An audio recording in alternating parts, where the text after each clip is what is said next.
Gate 2024 complete syllabus for data science and artificial intelligence engineering students. Yes dear students, GATE 2024 में जो हमारी नई branch gate में introduce हुई है, date is data science and artificial intelligence. So dear students, हमारा जो data science and artificial intelligence का पेपर होगा वो होगा 100 मार्क्स का होगा। Yes dear students, total 100 marks का पेपर होगा हमारा data science and artificial intelligence का।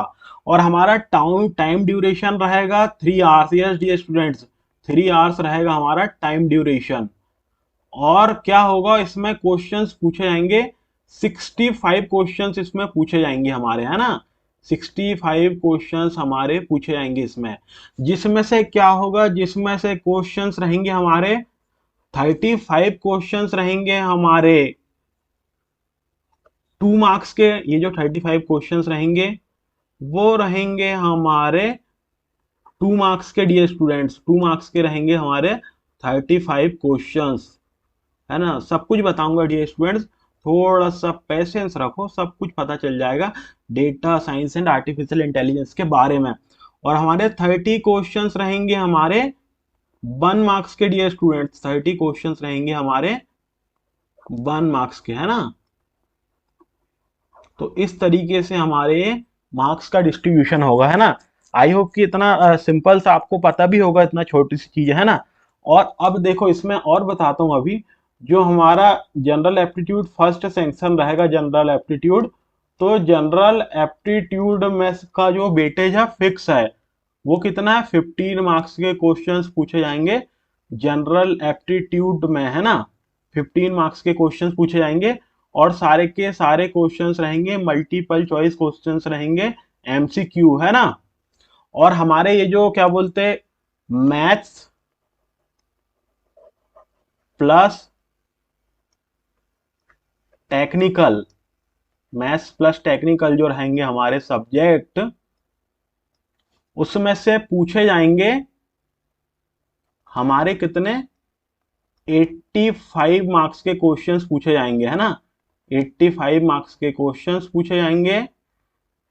और वो 85 मार्क्स के क्वेश्चन जो पूछे जाएंगे उसमें से रहेंगे आपके एमसीक्यूज, है ना, और रहेंगे एमएसक्यू, और रहेंगे आपके एनएक्यू। अब इनका भी मीनिंग बता देता हूं। MCQ means multiple choice questions.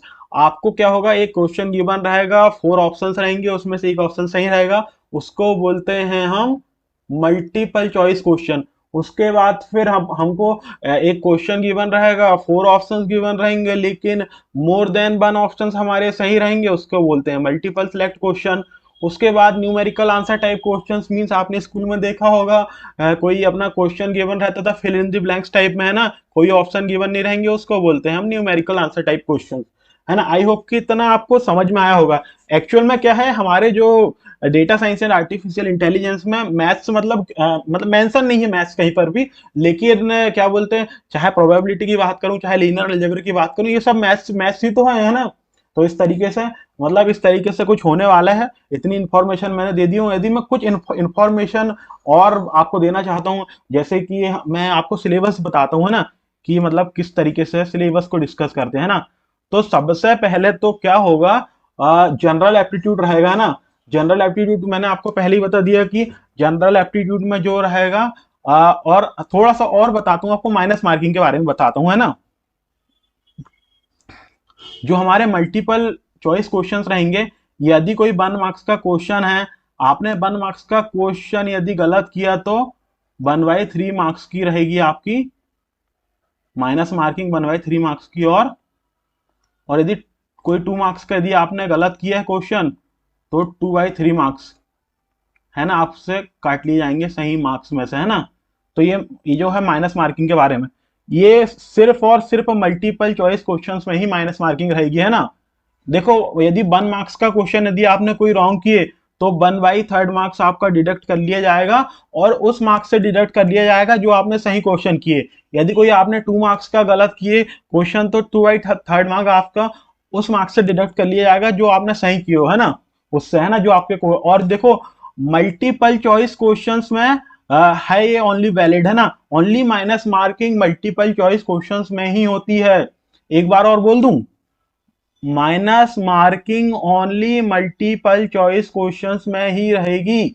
Numerical answer type question में किसी भी तरीके की कोई भी माइनस मार्किंग नहीं रहेगी, और ना ही मल्टीपल सेलेक्ट क्वेश्चन में किसी भी तरीके की कोई भी माइनस मार्किंग नहीं रहेगी, है ना। मल्टीपल सेलेक्ट क्वेश्चन में भी किसी भी तरीके की कोई भी माइनस मार्किंग नहीं रहेगी। फर्स्ट हमको मेंशन है वर्बल एप्टीट्यूड। वर्बल एप्टीट्यूड में मेंशन है बेसिक इंग्लिश ग्रामर, और बेसिक इंग्लिश ग्रामर में क्या क्या पूछा जाएगा आपसे, tenses, articles, adjectives, prepositions, conjunctions, verb noun agreement and other parts of speech. उसके बाद फिर सेकंड है हमारा बेसिक वोकेबलरी। बेसिक वोकेबलरी में आपसे क्या पूछा जाएगा, words, idioms and phrases in context reading and comprehension, narrative sequencing. Yes dear students, इसके बाद फिर हमारा नेक्स्ट जो है वो सबका फेवरेट भी है, quantitative aptitude, data interpretation, data graphs, bar graphs, pie charts and other graphs representing data, 2 and 3 dimensional plots, maps and tables, numerical computation and estimation. उसमें फिर है ratios, percentages, powers, exponents, logarithms, permutations and combinations, series, mensuration, geometry, elementary statistics and probability. मैं आपको क्यों बोलता हूं कि first आपको गेट की प्रिपरेशन स्टार्ट करनी चाहिए, तो वो जनरल एप्टीट्यूड से करनी चाहिए, उसके बाद फिर इंजीनियरिंग मैथमेटिक्स, उसके बाद फिर टेक्निकल सब्जेक्ट्स। मैं आपको ऐसा क्यों बोलता हूँ, ऐसा इसलिए बोलता हूँ क्योंकि देखो यार, यदि आपका बेस कुछ भी हो, स्कूल में आपने पढ़ा हो नहीं पढ़ा हो कोई दिक्कत नहीं, जब आप यहाँ बेसिक चीजें जैसे आपने लॉग सीख लिए हो, तो लॉग का यूज आप कहाँ कर पाओगे, आपकी इंजीनियरिंग में।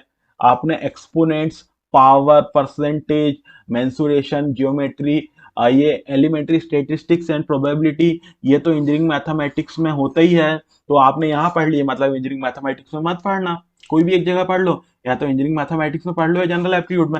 इस तरीके से आप देखना सब्जेक्ट एक दूसरे से इंटरकनेक्टेड है, और ये जनरल एप्टीट्यूड और इंजीनियरिंग मैथमेटिक्स क्या करता है, आपका बेस बिल्डअप करता है ना डियर स्टूडेंट्स। अब चलो, अब सेकंड हमको जो मेंशन है, थर्ड मेंशन है एनालिटिकल एप्टीट्यूड, जिसमें कि logic, deduction and induction, analogy, numerical relations and reasoning. और एक चीज और है, ये क्या होता है, सबसे सिंपल होता है हमारा जनरल एप्टीट्यूड, जिसको कि हम ऑलरेडी स्कूल से पढ़ते हुए आ रहे होते हैं। तो क्या होता है, हमारा कॉन्फिडेंस ज्यादा बिल्डअप होता है कि नहीं यार हमसे बन रहा है, तो आपकी कंसिस्टेंसी भी बनती है ना, एक फ्लो बनता है आपका पढ़ने का।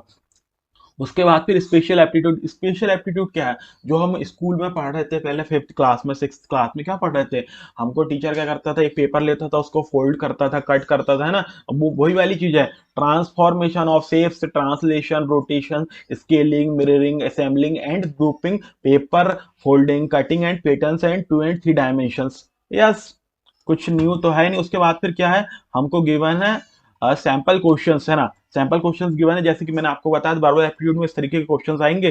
तो कोई एक क्वेश्चन गिवन रहेगा, 4 ऑप्शंस रहेंगे, ए बी सी डी, और कोई एक 1 ऑप्शन इसमें से हमारा आंसर रहेगा, है ना डियर स्टूडेंट्स। कोई भी 1 ऑप्शन हमारा रहेगा आंसर। उसके बाद फिर और देखते हैं, देखो क्वांटिटेटिव एप्टीट्यूड है, उसके लिए भी उन्होंने हमको दिया है। ये देखो 4 ऑप्शंस रहेंगे, सारे के सारे मल्टीपल चॉइस क्वेश्चंस पूछे जाते हैं डियर स्टूडेंट्स। एनालिटिकल एप्टीट्यूड, इसके बाद स्पेशल एप्टीट्यूड का इन लोगों ने क्या दिया है, इन लोगों ने दिए है हमको सैंपल क्वेश्चन, इस तरीके से रहेंगे करके। ये देखो, ये कोई हमको डायग्राम बना हुआ है सिंपल सा, और ये 4 ऑप्शंस हमको गिवन है, ए बी सी डी, कोई भी एक ऑप्शन हमारा सही रहेगा। टोटल पूरे मल्टीपल चॉइस क्वेश्चन पूछे जाएंगे। GATE 2024 data science and artificial intelligence syllabus. Yes dear students, आपको सबसे पहले यहाँ पर बता देता हूँ कि ये जो है, ये टोटल हमारा पूछा जाएगा 85 मार्क्स का। यस डियर स्टूडेंट्स, है ना। 15 मार्क्स का हमारा जनरल एप्टीट्यूड में आपको डिस्कस कर दिया हूँ पहले ही। ये अब पूछा जाएगा आपका 85 मार्क्स का, है ना। ये पूरा आपका 85 मार्क्स का पूछा जाएगा। और आप यहाँ पर आप वो कंडीशन नहीं लगा सकते हो कि सर इंजीनियरिंग मैथमेटिक्स पूछा जाता है 13 मार्क्स का, है ना। तो आप बोलोगे कि sir probability and statistics, linear algebra, calculus and optimisation, ये तीनों तो इंजीनियरिंग मैथमेटिक्स के ही पार्ट है ना, तो तीनों मिलाकर 13 मार्क्स का पूछा जाएगा क्या, नहीं डियर स्टूडेंट्स, वो बहुत बड़ी मिस्टेक्स है आपकी, है ना। यदि इंजीनियरिंग मैथमेटिक्स 13 मार्क्स का पूछा जाता, वो डायरेक्ट यहाँ पर जो है वो देते हैं, है ना। यहाँ पर वो मेंशन करते हैं कि इंजीनियरिंग मैथमेटिक्स, और उसमें probability and statistics, linear algebra और आपका कैलकुलेशन और ऑप्टिमाइजेशन लिखते हैं ना। इनको 3 मतलब ऐसा करके चैप्टर बना देते, लेकिन उन्होंने ऐसा नहीं किया। इट मीन दैट कि 13 मार्क्स से इंजीनियरिंग मैथमेटिक्स का वेटेज फिक्स नहीं रहेगा। तो प्रोबेबिलिटी एंड स्टैटिस्टिक्स जो है वो आपको कुछ कम नहीं तो 8 टू 10 मार्क्स की पूछी जाएगी, है ना। उसके बाद फिर लीनियर अलजेब्रा 4 टू 5 मार्क्स का पूछा जाएगा। कैलकुलस एंड ऑप्टिमाइजेशन ये है क्या बोलते हैं 4 टू 6 मार्क्स का पूछे जाने की पॉसिबिलिटी है। फिर programming data structure and algorithms, तो इसमें भी है ना थोड़ा सा आप समझ रहे हो ना, अच्छा वेटेज रहेगा। Database management and warehousing, इसमें भी अच्छा वेटेज रहेगा। मशीन लर्निंग, है ना, ये तो सब नहीं, मशीन लर्निंग तो थोड़ा सा है ना, इसमें भी अच्छा वेटेज। और फिर आर्टिफिशियल इंटेलिजेंस इसमें, है ना, इस तरीके से आप देखना कि बहुत अच्छे तरीके से मतलब ये जो सिलेबस है ना, आप देखना अभी तो क्या जितने भी लोग हैं सारे लोग अजम्पशन कर रहे हैं। आप देखना ना, क्योंकि अभी देखो गेट के प्रीवियस ईयर पेपर है नहीं, तो एनालिसिस ये लोग करेंगे क्या, कोई भी नहीं कर सकता ना एनालिसिस, है ना। तो थैंक यू सो मच, फिर मिलते हैं नेक्स्ट लेक्चर में। Till then take care, bye bye. और good morning electrical Telegram channel में मैं सेंड कर दूंगा आपको ये पीडीएफ, है ना, वहां से आप देख लेना।